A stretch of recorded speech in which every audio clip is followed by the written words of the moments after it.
7 20 24 27 87, on vous attend sur les ondes de Radio Côte d'Ivoire dans votre lucarne. C'est pas normal. Qu'est-ce qui n'est pas normal?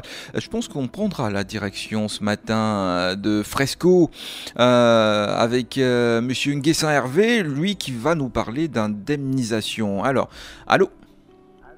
Oui, allô? Bonjour monsieur. Oui, bonjour.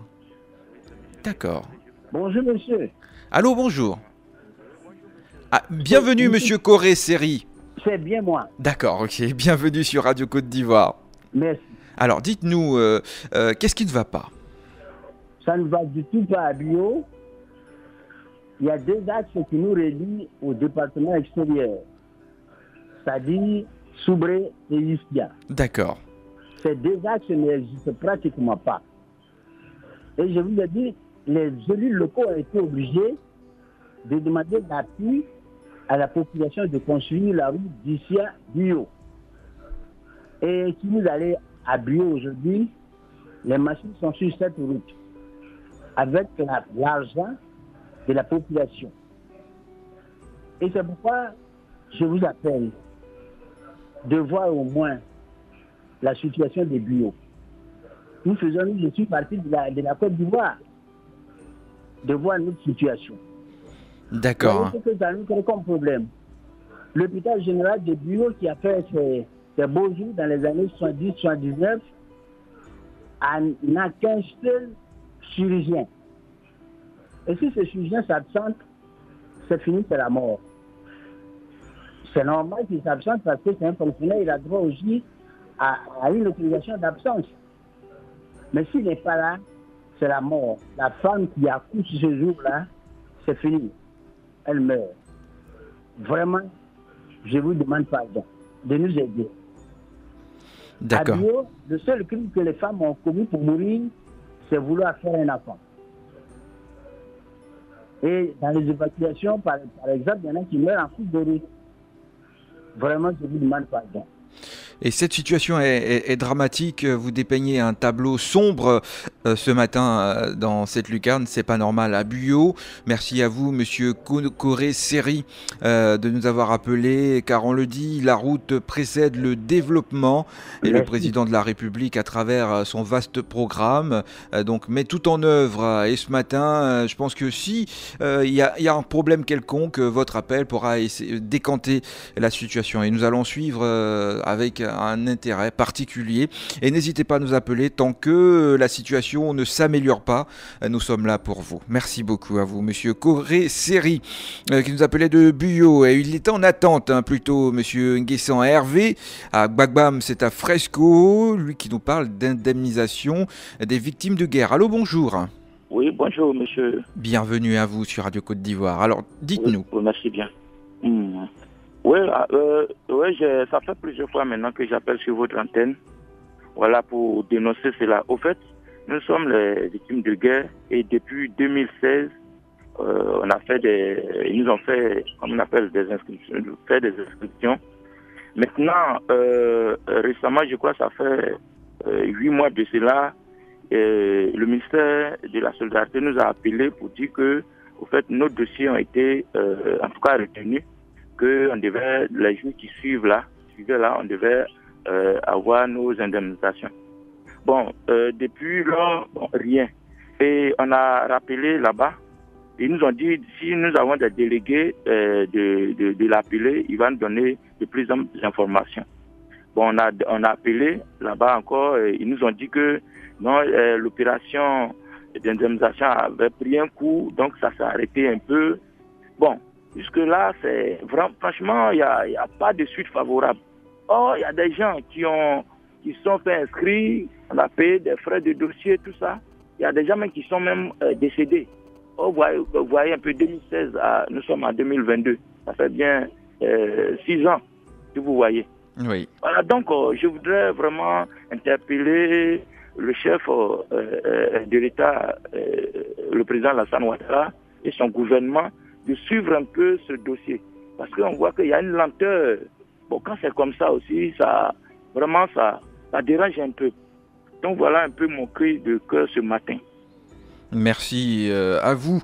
Monsieur Nguessan Hervé, on se rappelle que le 15 décembre 2021, et dans le cadre du lancement de la reprise des réparations des préjudices des crises survenues en Côte d'Ivoire, la ministre de la Solidarité et de la lutte contre la pauvreté, Miss Belmonte Dogo, avait remis au nom du gouvernement le vendredi 10 décembre 2021 à Abidjan des chèques d'une valeur de 47 millions de francs CFA à 247 victimes. Et je pense que dans cet élan, c'est vrai que ça, vous le dites, ça a mis du temps, mais je pense que cette situation, de par votre appel, va se décanter.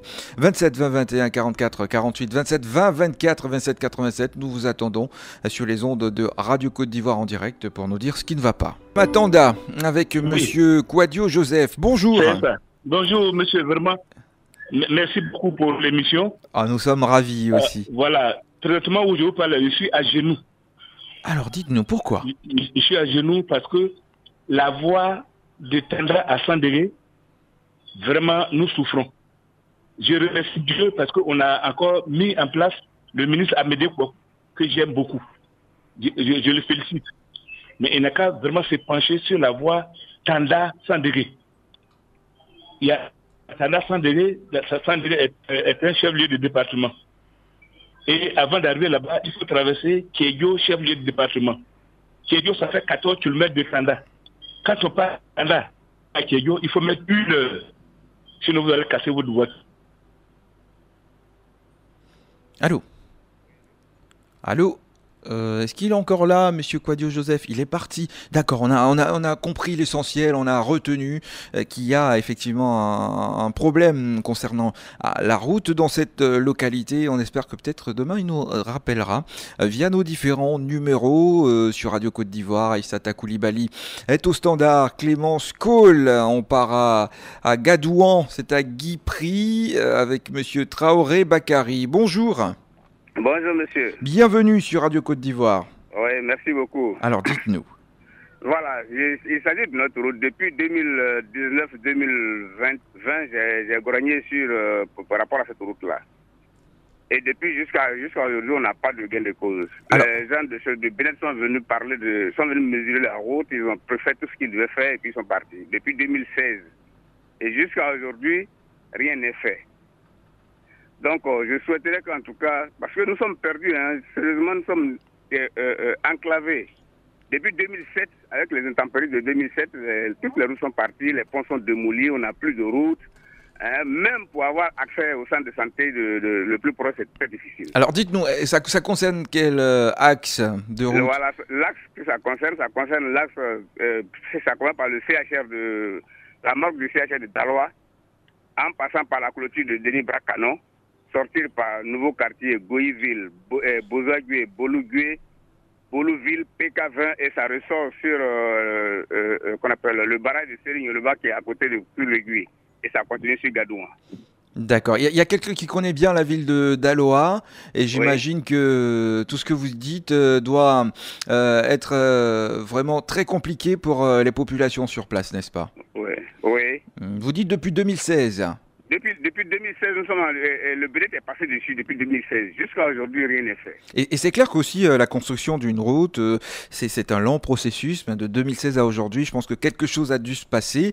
Et de par votre appel ce matin, je pense que ça va faire bouger les lignes et que les choses pourront aller au mieux dans la ville de Daloa. Merci donc de nous... Et n'hésitez pas, s'il y a une quelconque préoccupation, appelez-nous ici en direct sur Radio Côte d'Ivoire. Ok, merci beaucoup. Et on part à Bongois avec monsieur Palais Jérôme. Allô, bonjour. Bonjour Franck Olivier. Alors votre voix elle est chaleureuse, j'imagine que c'est une bonne nouvelle. C'est très normal aujourd'hui, c'est pourquoi je vais vous remercier. Bah alors, dites-nous. Et puis remercier aussi les Jaja Conseil Café Cacao. Bon, j'avais dénoncé ça le 10. Bon, maintenant ils sont venus tenir une réunion au délégué d'exception, maintenant le prix est appliqué. C'est pourquoi je veux vraiment le remercier M. Diabaté et son collègue qui sont venus vraiment résoudre le problème. Et puis remercier aussi la radio qui nous fait grâce. par ma voix, tous les plantains d'Abongois sont maintenant aujourd'hui heureux. Et Merci nous aussi. la radio de Côte d'Ivoire. Et nous sommes là pour vous, nous sommes là pour Merci. vous rendre service Merci. et faire remonter les informations vers le gouvernement. Et le président Alassane Ouattara travaille pour vous, il vous écoute et prend en compte vos préoccupations. Alors, on part à Agni Sikasso avec monsieur Kofi Jean-Claude. Il nous parle d'un problème de route. Allô, bonjour. Bonjour Franck. Bienvenue sur Radio Côte d'Ivoire. Franck, Oui. le chef de l'État lui-même a dit solennellement toutes les routes reliant les chefs-lieux des sous-préfectures seront bitumées. La nôtre est en souffrance. Pour le moment, il n'y a pas de bitume. Mais qu'est-ce qu'on fait? Parce qu'il y a des endroits qu'on peut colmater. Mais rien ne... on est là, on attend qu'il y ait un drame. Et on va maintenant chercher à dire si. Alors, de grâce qu'on trouve une solution parce qu'il y a des endroits, si on ne colmate pas, vraiment, Franck, je dis qu'il va avoir un drame. Les grumiers qui passent, je dis que la saison pluvieuse s'annonce, c'est difficile, Franck. Il faut qu'on ait quelqu'un pour venir colmater au moins quelques endroits en attendant que ce que le chef de l'État a dit soit fait.